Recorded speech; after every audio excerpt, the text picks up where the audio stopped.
Hey everyone, welcome back to Anthonytutorials, where I help you learn web design the easy way. In this video, I am going to explore the WordPress dashboard, step by step. If you are just getting started with the WordPress, this is one of the most important things to understand. So grab your coffee and let's dive in. Anthonytutorials. So once you log into your WordPress site, you will land here. This is your dashboard. Think of it as the control center for your entire website. You can create pages, write blog posts, install themes, manage plugins and more, all from this one place. Let's start from the top. This dark bar at the top is the admin toolbar. It gives you a quick shortcut to things like adding a new post, going to your site's homepage, and checking notifications. If you hover over your site name on the left, you can visit your actual site.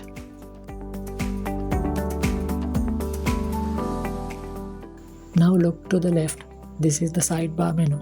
It has everything you will use to manage your website. Here's a quick breakdown. Post.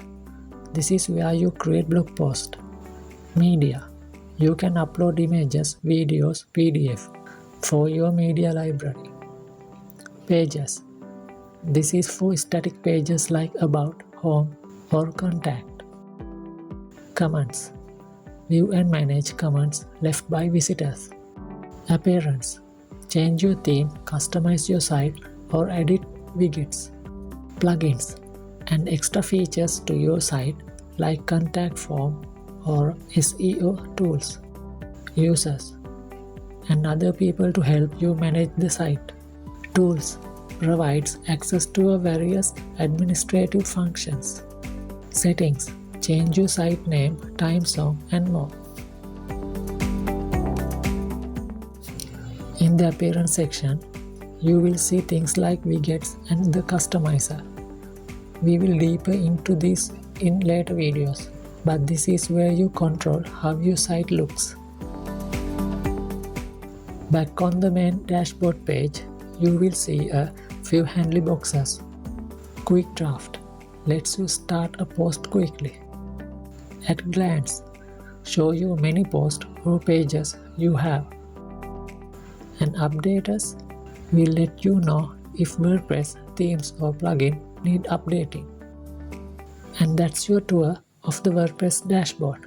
It might look overwhelming at the first, but once you start clicking around, you will get the hang of it super fast. In the next video, I will install and customize a theme to make your site look awesome, so don't miss it. If you found this helpful, give it a like, leave a comment, and subscribe for more beginner-friendly tutorials. Thanks for watching. I'm Anthony Morningstar, and I will see you in the next one. Anthonytutorials.